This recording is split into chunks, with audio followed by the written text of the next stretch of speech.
All right, good evening, everyone. Another day. Cool, so this is an integration day. We're just going to spend a lot of time, you're going to spend a lot of time on your own contemplating gratitude. And because this is the last day we're focusing on this technique, what I hope most of all you gain from this little experiment is that you found it easier to experience gratitude in your day-to-day life. And if you did find that to be true, the idea of gratitude emerged in a time or in a space that it usually wouldn't have. Maybe you're walking down the street, maybe you were in traffic, maybe you were eating a meal.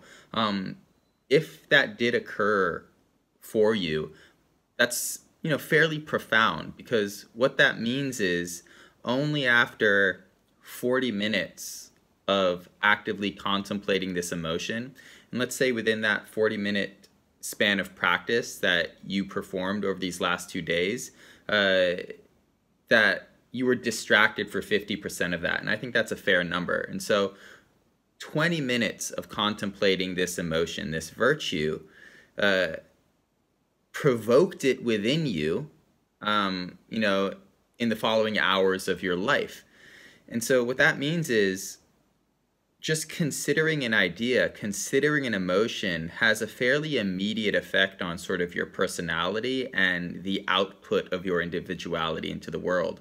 And then if you just sort of want to push that a little bit further and consider that you can build upon your capacity to focus, and you can build upon the intensity in which you feel the emotions you are selecting to feel, let's say gratitude,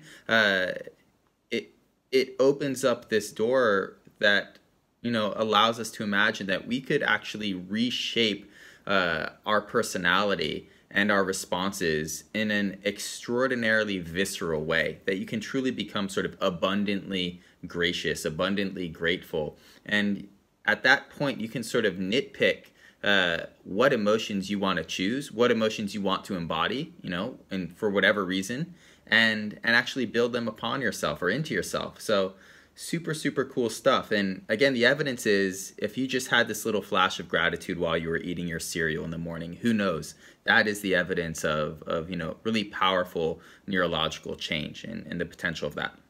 Cool. So alongside that, what I want to talk about, these Dharma discussions are invaluable to the development of a meditative practice, because it's not just enough to experience, but there is a value in understanding what you're experiencing.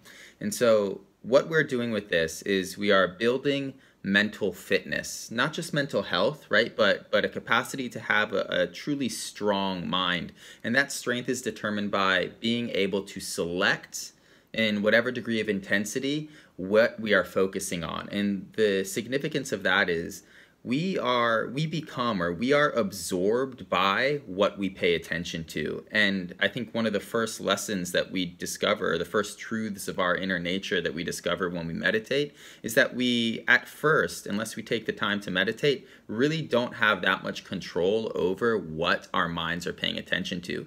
And that goes for inner emotions, that goes for, thoughts, and that goes to, sort of opens up into what we're paying attention to in our environment. And so, you just want to put these words in your head. Mental strength is correlated to selective attention or selective focus. And with that, okay, so what are we all focusing on, whether we have control over our focus or we don't? What we are focusing on is reality. And one key point in sort of a spiritual sense of what reality is, or one of its qualities, is that reality is simultaneous.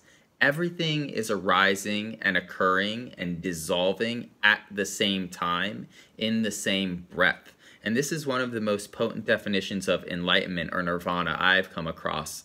So we're really pushing this into like the heavy-duty spiritual direction. But enlightenment or nirvana is the capacity to feel that all states of being are happening at once. That in this moment, let's just speak for myself, if I was in a perfect state of sort of enlightenment where the ego, the limitations of the ego were dissolved, I would be able to feel that in this moment I am simultaneously insecure about who I am, what I'm saying, what I'm doing, but at the same exact moment, completely confident in what I am and who I am. I would be able to feel that within me in this breath there is hatred and there is love. There is hope and there is dismay. There is physical comfort and there is physical discomfort. And if you just sort of, took the time to scan through all the possibilities of what I could be or what you could be and break those into sort of their dualistic opposites or pairs, and then move through yourself and feel them all existing concurrently, this sort of would open you up into the idea of, again, what nirvana is as an actual experience. And what that means for us is, when we're focusing on gratitude and we're sort of looking into the void of a numb emotional state, which we spoke about yesterday, we tend to sort of occupy in numbness. So you want to check in with yourself. It's like, I'm not super ecstatic right now. I'm not sad. I'm just sort of here observing. But when you take a time to sift through the void, the space of your consciousness, you will find gratitude. And it's not that you conjured it up. It's that you uncovered it. And if you took the time to think and sort of scan through yourself, you would find sorrow and you would find enthusiasm and you would find jealousy. Whatever you imagine is arising or is existent within you. And so that's a really beautiful, poetic, powerful idea. And it might just change the way you interact with this sort of work and really empower your idea of mental strength as selective focus. You just need to find what you're looking for in the world and hone in on it. And that thing, that substance, that environment, that attitude will absorb you. And in that, you sort of move or exist through it. Cool, so that's that. Yeah, and that's all I sort of wanted to share today. So what's the practice today? We were using the mantra, "This will not last," to provoke gratitude under the context of our immortality, the fleetingness of life. But today I'm just going to let it be up to you. You can think about things, you can try to feel things, you can say phrases like thank you, thank you, thank you, or I am thankful for this and I am thankful for that. Whatever tool you intuitively want to utilize to provoke that emotion or to recognize that emotion that always exists inside you, use it. But once you start to feel it, sort of like mental surgery or the ikebana, right? The Japanese flower arranging. Once you feel gratitude, the emotion, you've struck it and it's sparked up, I want you to cut whatever ideas or phrases you use to manifest it from the process so that you're fundamentally just holding or just experiencing gratitude detached from anything else. And in that it becomes really this sort of pure experience of the emotion and not necessarily what, where the emotion came from. And so this is just a little detail, and that's sort of it. Move powerfully through this exercise today, provoke your sincerity, and of course, manage your fundamentals, be still, breathe slowly. Those simple physical adjustments do so much to bolster your mental strength. Okay, lovely. We have 22 minutes to practice. Comfortable seated position.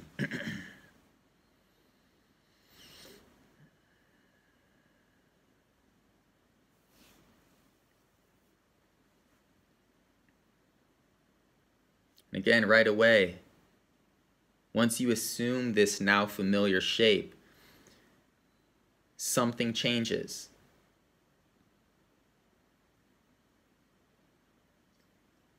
Try to feel that you're funneling your awareness into the most immediate experience of your reality, which is what is closest to you. And what is closest to you is, in fact, your body. And so if you take the time just to feel your body, especially if you mistrust the significance of that effort, if you take the time to just feel your body, you'll find you will become more mindful.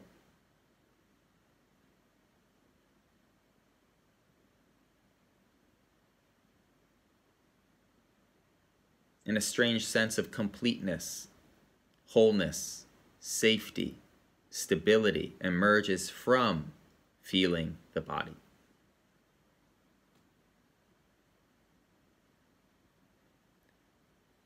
Physical adjustments. Breathe more deeply into the belly. Feel it swell like a gourd.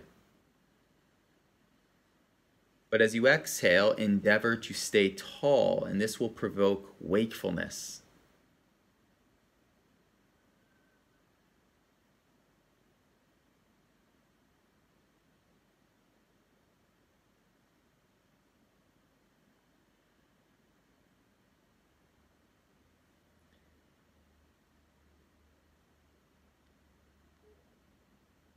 Last bit of instruction.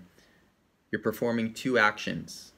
One action is to feel the subtle vibratory experience of the body, the tingling and buzzing of neural sensation, maybe the flow of blood, the coolness of air temperature on the skin.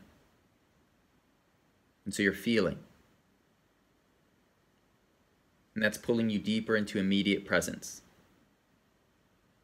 But at the same time, you're thinking about whatever it is you need to think about to provoke gratitude.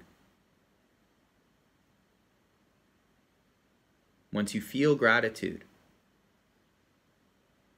separate it from the thoughts, memories, and ideas you used to create it, and just hold the emotion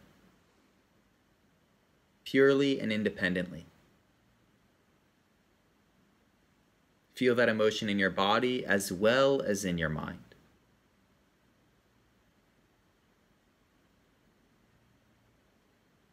And notice if your mind is right and your practice is strong, gratitude starts to absorb you.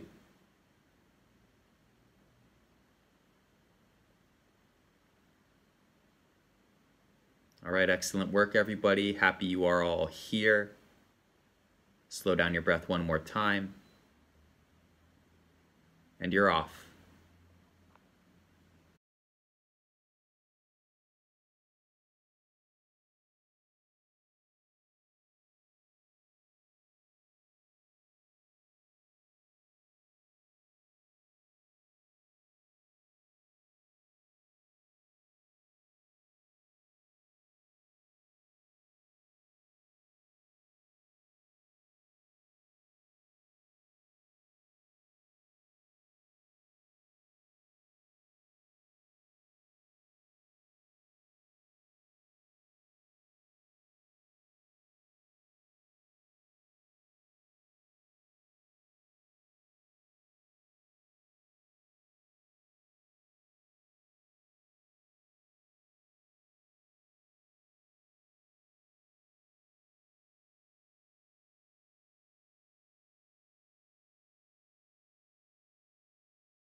Slow down the breath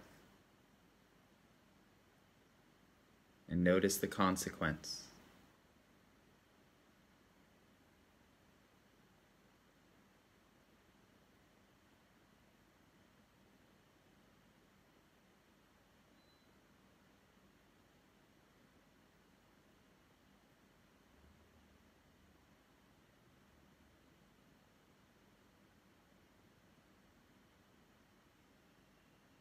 Consider what we are most grateful for is probably what we take most for granted.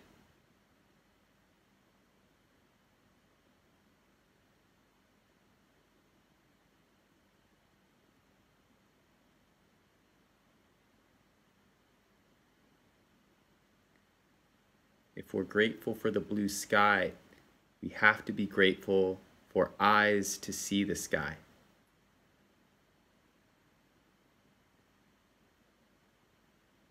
If we're grateful for the ocean, we have to be grateful for the skin and nervous system to feel the ocean.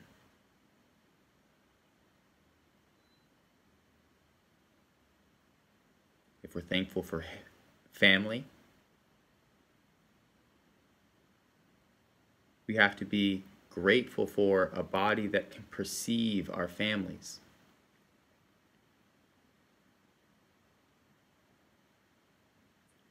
That sensory experience feeds into your perception and your consciousness. Whatever you are grateful for depends on the consciousness of that object.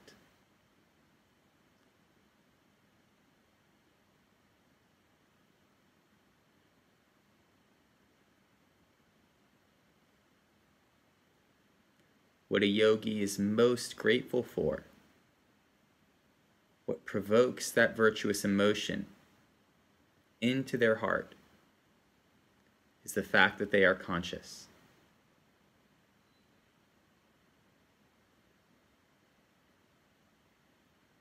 And as you sense your consciousness,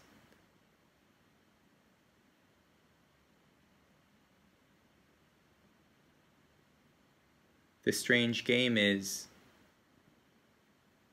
you're trying to find gratefulness and gratitude with this consciousness, not realizing that that consciousness is the thing you are most grateful for.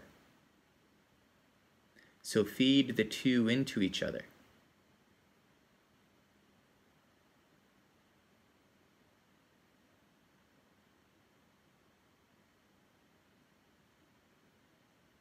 Let the body disappear.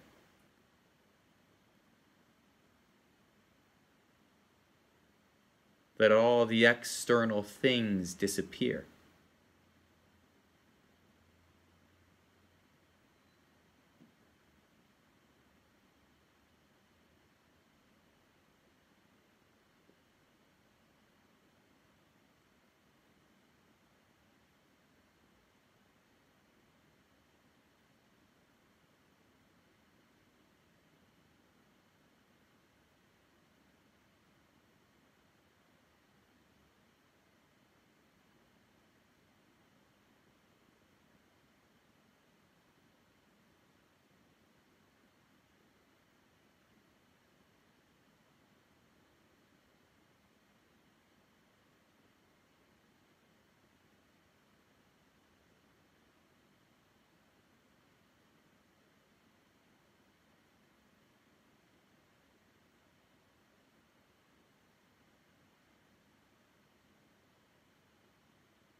I've often spoke about meditation as learning to occupy a position.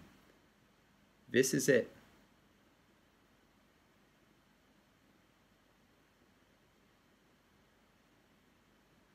The emotion of gratitude pulls us into this position because what we are most grateful for is the fact that we are conscious of reality.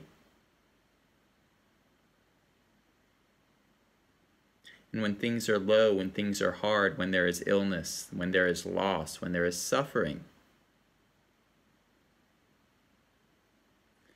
a shallow idea of gratitude dissolves, but in hindsight we can look back. And most of us understand it was those moments that forged us and encouraged our consciousness to increase in some way.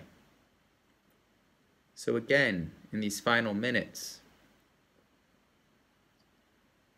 feel that the consciousness you are using to pinpoint gratitude, the spotlight of that awareness that illuminates this emotion inside you, is the thing you are most grateful for. And in that closed circuit, let everything else wash away. And at this point, you are extracting the seed from the husk, birthing the soul, Atman, from the ego.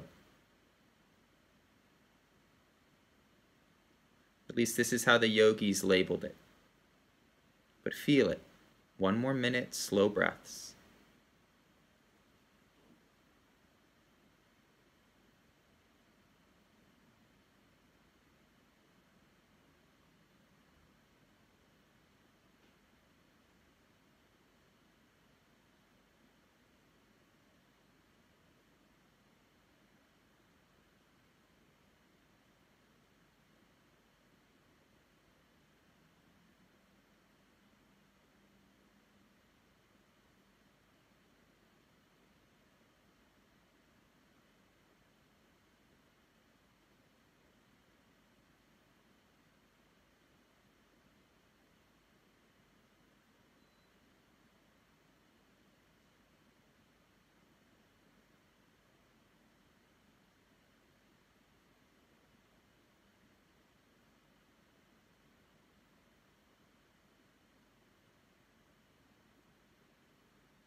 And bring your hands to heart center. Nice and slow. Unnatural patience. Swell into the belly.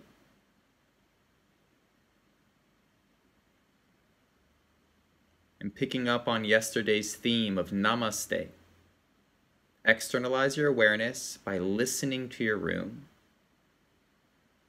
and appreciate that everything is occurring simultaneously, whether you're aware of it or not. That there is sorrow within you, as well as happiness. There is confidence, as well as insecurity.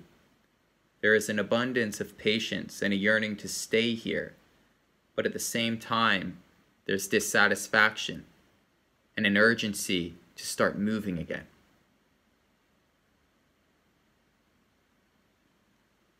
A strong mind is better than a healthy mind because a strong mind learns to selectively pay attention to what it chooses to pay attention to. So focus on your patience. Focus on the world. And when you feel this connection between you and it, a private moment, one-to-one, just repeat Namaste in the mind.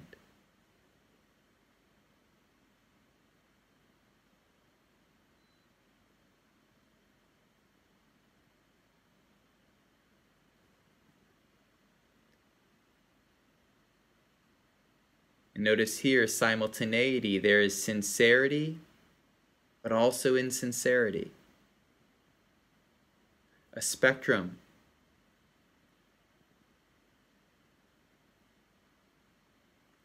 Thumb knuckles to third eye center. Focus on the star of sensation.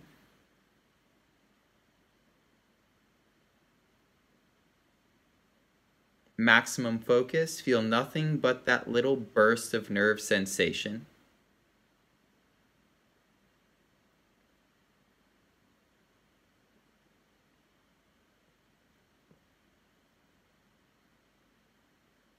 Again, exercising selective intention.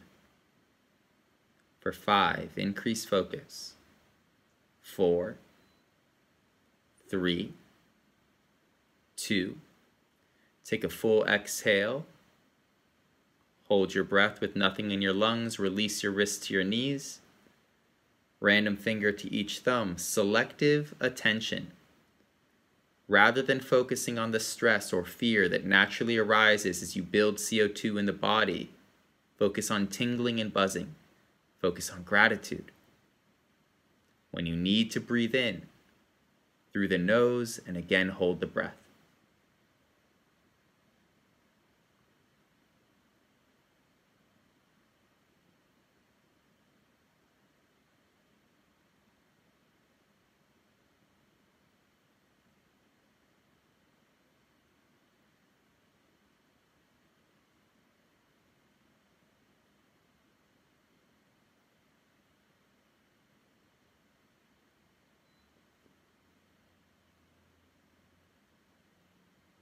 Holding the breath, as you now know, increases physical sensation, increases sensitivity, and wakes up the brain.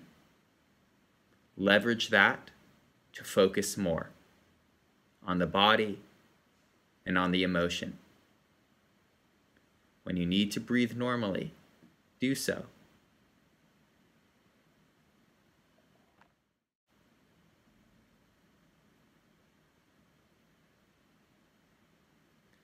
It's still just you in the world with your next breath in, eyes open, body stays still.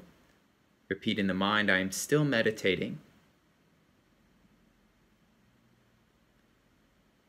Still conscious, still connected to that which I am most grateful for.